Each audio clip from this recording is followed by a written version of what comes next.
how is the level of English here in South Korea? Well, I've only been to Seoul, so I would say I cannot judge for the rest. But Sure. Like in Spanish, when people are trying to learn Spanish, it's difficult for them to do the rrr, like the rolled R. I've seen here that they have like similar thing to that, but with the R and the L. When they are trying to pronounce the L in English, they use the R. That's the main thing I've listened. Hey guys, how's it going? It's Sean. So as an English teacher and an English education creator, my followers and students often ask me, Sean, how can I improve my English? Well, in this video, I'm asking foreigners living, working, traveling, studying here in Seoul, what are some common mistakes in English that Koreans often make and how can we improve them? So this video is all about giving you guys really useful tips about how to break bad habits and how to improve as an English speaker. Without further ado, let's begin. Hey, how's it going? What's your name? Where are you from? My name's Ken and I'm from Canada. What brings you to Korea? Korea? Oh, I'm just here for vacation. I was actually here on exchange a few months ago and I'm just come back here for vacation to see my friends and whatnot and, gotta maintain my networking opportunities, Yeah. Gotcha. How is the general level of English in Seoul? Oh, I think the English is pretty good here. I mean, I know a little bit of Korean, so it's easier for me to get around sometimes. But, Sure. A lot of signs are in English, especially if you're staying in Seoul. I think, I think you'll get around just okay. Outside of Seoul might be a little bit more trouble, I think, but still, all the Koreans here, they're very nice. They always try to be accommodating and whatnot. So, yeah. And also a lot of, I think what I know is that some Koreans, they may try to use you as like a English practice opportunity, if you know what I'm saying. Yeah, so sure. I think there's some Koreans like that, and yeah. I was talking to you earlier and you said you have some experience volunteering, teaching English. Yes. Is that correct? Yes, that is correct. Yes, that is In correct. Canada? Yes, back in Canada. And what types of people do you teach, like from what countries? Countries. So where I'm from, Vancouver, there's very multicultural there. Sure. So we have a lot of people from Iran, India, China, and then et cetera. And so, Koreans too? yeah, some Koreans as well. You're Korean Canadian. Yes, I'm Korean Canadian. Yes. Are there common traps that Koreans fall into when trying to learn or speak English? I think they just need more confidence with their English in general. So, Yeah. especially, I did exchange at Yonsei University, right? Okay. So I did Yonsei, which is one of the top universities in Korea, right? Yeah. And which means that when you see the Sunung, when you see like the Korean exam, you have to do really well in almost all the subjects, right? Yeah. So it's safe to assume that majority of the Yonsei students, they did really well on the English portion. They're really confident in their reading and writing especially, but they did tell me that their speaking and their listening isn't the strongest because Sure. also the English that they teach for Sunung, for the exam, it's not really useful English. Even native English speakers, they can barely understand what's on those exams. Great point. Exactly. Yeah. Have you tried to take one of those tests? No, I am mentally sane. So when I do talk to them, they're pretty good at English. Actually, they just need more confidence in themselves. I think. So you see that as a pattern, I'm guessing, that they underestimate their ability. Oh, hugely underestimate their ability. Once I nudge them to start, speaking English with me, because my Korean isn't the best, right? So once they start speaking English with me, they do great. They converse with me really well. We get along. We vibe. I think they don't have to be so focused on being perfect. Just go ahead and make the mistakes. I think a common mistake is sometimes they're missing like the articles and the particles. Like the, and, because that's very tricky. That's very tricky with English, right? So right, because in Korean it's like a very contextual language. Yeah. The listener and the speaker, they're both aware of what's being talked about. Exactly. But in English, it's very much like exact.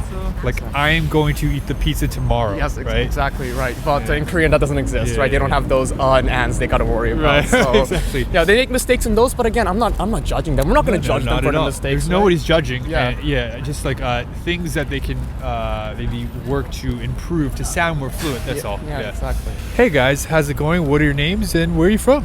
I'm Jubilee. I'm from Portland, Oregon. Cool. I'm Sayla, and I'm also from Portland, Oregon. What brought you to South Korea? So we decided to take a family vacation this year. Right. And obviously Korea was one of our top picks. Why is that obvious? My husband is Korean, actually. Okay. Yeah. So you're half Korean. So she's half Korean. Very cool. And I have 2 other kids. And so it's a dream for me to come here and just because I personally love the culture. I fell in love with the Korean guys. So obviously, You're a fan. yes, I'm a big fan. Cool. How has that been for you? Is this your first time or have you been here before? I've been here before, but I think my experiences really vary with the people and just being in a culture that I haven't really experienced before. How has the general level of English been in Seoul so far? So it's definitely different by situation. Sure. Like going into a Paris baguette versus a restaurant in just an alleyway, like a local restaurant. Some people are very proficient. Like I just recently asked someone where the subway was, and he had to look up on his phone what I was asking. So Sure. it just depends. Sure. And I think people are not really that comfortable speaking in English. So they're kind of shy to use English. Is your husband from Korea? He was born here and he moved to the US when he was 10. So he can speak both Korean and English, but his Korean is like the level of a 10-year-old. Basically, yeah. sense. So Now, I'm an English teacher, and so a lot of my followers always ask me, okay, Sean, how can I improve my English? That's why I wanted to talk with nice people like yourselves. Are there any specific points where you notice that Koreans struggle, and maybe we can offer some feedback and tips, or I can, about how they can fix that? Are there like certain parts of pronunciation or grammar forms or anything like that that you've noticed? I would say just having day-to-day conversations of like Yeah. what people really talk about versus like what you just read in a book. Yeah. You know, like things like, hey, can I have my receipt? Where's the subway? Not things like, oh, it's such a nice weather today. Like Yeah. people don't really talk like that nowadays. So Right. yeah. So the difference between like textbook English and like real survival, practical English, Exactly. it would be more useful to learn that. Exactly. Yeah. Like, That's can great. I have an extra bag? And they're like, what? Okay, okay. So yeah, totally just casual talk, day-to-day conversations that people have. So I went to the pharmacy and I was like, do you have Advil? And she did not understand what I was saying. So finally I said, can I have Advil? And then she was like, oh, Advil. And just adding that extra syllable Sure. like made her understand. Same with like ibuprofen. She pronounced it like ibuprofen, like just added more syllables. Right. And it sounds totally different to them when an English speaker says those kind of words. Sure, that's a fantastic teaching point because a lot of Koreans learning English in the beginning can be overly reliant on the Korean alphabet to understand English words, right? Like you're saying. Right. People watching this, I would recommend really understanding the sounds that are made when pronouncing and looking at the English alphabet. You know, ibuprofen, this kind of stuff. That's a great teaching point. Thank you. Awesome. They're really, really scared to speak English, I think. Shyness. Yeah. I mean, I'm married to a Korean woman and she speaks really well. I find that Koreans very often underestimate their own ability. Like they should be more confident. Yeah. It's kind of like the culture to just, if you can't do it perfect, then don't do it at all. That's a good point, yeah. You know, like, it's okay. Like, we won't laugh at you. Like, I hear people trying to speak Korean all the time and they're terrible, just like me. But, like, we just still try because I think that's the American mindset is just like, hey, wing it, you know, fake it till you make it. But Koreans are very harsh on themselves and they just need to kind of lighten up more, especially when they're speaking with English speaking people. Great point. I love that. Yeah, the difference, the cultural difference. Yeah. 성인이 되어서 언어를 배우는 게 얼마나 어려운지 그리고 어떻게 해야 진짜로 늘 수 있는지 저는 잘 압니다. 제가 아는 모든 노하우를 25개 강의 안에 전부 담았어요. 그 강의 이름은 바로 원어민의 빠른 영어입니다. 자연스러운 발음 트레이닝, 예문 분석, 워크시트, 그리고 넷플릭스 장면 분석, 어휘 확장 레슨까지 모두 들어 있습니다. 이 강의 하나면 자막 없이 넷플릭스를 이해할 수 있게 될 거예요. 이 과정은 여러분을 안 들려요 단계에서 자막 없이도 들려요 단계까지 끌어올려 줄 거예요. 아래 링크를 눌러보시고 이 강의가 어떤 변화를 만들어 볼 수 있는지 직접 확인해 보세요. Hey guys, how's it going? What's your name? Where are you from? I'm Leilani. I'm from Mexico. Okay. My name is Keno and I am from Germany. So I'm an English teacher How is the English in Korea? Of course, not everyone can speak English here, but it's improving. And also, I mean, it's good, I think, because I mean, if you can speak English kind of fluent, can communicate almost in the whole world like these days. Right. So I think it's a good Yeah, step. this is the perfect example. Like Yeah. a German guy and a Mexican girl can speak together in English. Yeah. Yeah, My right. English is not good, but Are there any English habits, mistakes that you hear often that Koreans make, and how can we fix them? So first of all, I believe vocabulary is always the first key, Okay, yeah. to communicate. Yeah. I mean the right grammar and is not that important as when Yeah. you're missing some vocabulary words and then you cannot build a sentence. If you know the words, then a fluent person in English can understand you. You know, even like when the grammar is totally wrong and makes maybe no sense, but still there are some vocabulary words which are right. So a fluent English person could fix it and could get the sense of it. So That's a great point. yeah. yeah, that's my case. I only say vocabulary because the grammar I'm not good. Yeah, so he's understand me for my vocabulary. Yeah, That's really cool. But in general, pronunciation, I think is quite good compared to other countries. So you think Koreans have pretty good pronunciation? Yeah, I would say You agree? yeah, I agree. it's quite easy to understand them when they can speak English. Awesome. I don't have any. Let's say there are other countries where I have more issues to understand them. Hey, how's it going? What's your name? Where are you from? My name is Tristan. I'm from France. What brings you to Korea? Actually, the first reason was because I started doing taekwondo when I was 14 years old. And then the Korean wave came just after, a restaurant opening in my city and TV show and BTS and all that. And then I really liked the language. I read how the language was created by King Sejong. It was very interesting story. So Yeah. that makes me want to learn the language. You speak English very well. My generation, we had to watch a lot of movie with subtitles and stuff like that. You have to love it. It has to be a passion if you want to learn it very well. So you learned because you were passionate outside of school. Yeah. And I like to travel, so I think it's very important to be able to speak English properly if you want to travel.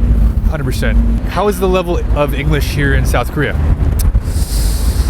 Well, I've only been to Seoul, so I would say I cannot judge for the rest, but Sure. I thought it would be a bit better, I think. Okay. I was a little bit surprised that sometimes the communication is not that great. It depends, in Hongdae it's a little bit better, in Itaewon it's a little bit better. For but sure. Other places, no. Yeah. I want to know what the problem is so we can talk about solutions. Why is it so difficult for them? I think there is a lot of shyness. Many times I see a Korean person approaching me or my friend and want to talk, and I'm pretty sure they have all the knowledge and the vocabulary and everything, but they are too shy to do it. In English? So in English, yeah. So my first advice would be, don't be afraid to make mistakes. Yeah. It's fine. We will welcome you. It's okay. We'll try to help you. Yeah. And the way the sentence is structured also. Right. It's like being French and learning Spanish. It's so much easier. Maybe Korean and Japanese or Chinese, they share some roots. So Definitely. Hey, how's it going? What's your name? Where are you from? My name is Rebecca and I'm from Germany. I often notice that they change words. They often put what you do at the end in Korean, but in English it's not always at the end, so they always mix that up. Maybe something like, where are going? Yeah, exactly. That's what they say, but it's where are we going? But they say where are going. In Korea, it would be 어디 가요, which would just where going, because it's a more context-based language. The speaker and listener already know who we're talking about, whereas in maybe German and definitely English, where are you going now? Have to say that. All the things, right? Yeah, that's right. Yeah. My name they can't pronounce. What's your name? Rebecca. So they always say Rebecca. Oh, the RL. The RL. Yeah. They mix that up. Yeah. Sometimes they get it, but sometimes they don't. Was R and L pronunciation in English difficult for Germans to learn, or is that already in German? That's already in German. Okay. It's not different from English. Hey, how's it going? What's your name? Where are you from? Antonella. I was born in Boston. What brings you to South Korea? I came here to meet some Korean medicine doctors because I'm studying acupuncture and I wanted to learn more from them. I wonder about English mistakes that you've heard Koreans make and how they can fix them. I think they're perfect. I think they're doing great. I have no critique. No disagreements there. They're doing really well. I love it. I'm so happy to be here. So Okay. yeah. Hey, how's it going? What's your name? Where are you from? I'm Adam. I'm from Mexico. I came to study here for exchange. Why did you want to come to South Korea? I think I just wanted like something different, you know, like from Mexico, cause when it's nothing alike. Everything is so different. Like people, like there's so many things to do here that I really never tried when I was like, well, living in Mexico. So it's different and it's actually cool. Yeah. I love it. I love it. So can I just say your English is fantastic? Oh no, thank you. No, thanks. really grateful. No, yeah. I'm wondering, what are some mistakes that you commonly hear? And then we're going to talk about how, to fix them. Maybe I could say pronunciation sometimes super different to another languages, even Spanish. Even if you like see me talking right now, I do have an accent too. Like in Spanish, when people are trying to learn Spanish, it's difficult for them to do the r, like the rolled R. So I've seen here that they have like similar thing to that, but with the R and the L. When they are trying to pronounce the L in English, they use the R. That's the main thing I've listened. Yeah. The main thing. How do you fix that? Oof. All right. Oh. Oof. Yes. Yeah, how can they practice it? What do you think, Adam?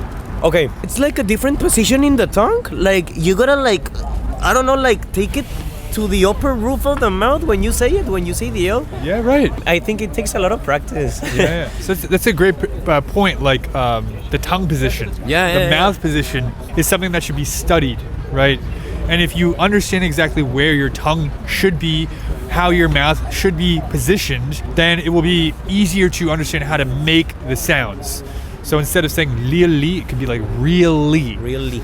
Yeah, it's like doing like a little bit of pressure with the tongue on top of your mouth, and then you say like really. Nice. That's awesome. They say like food order.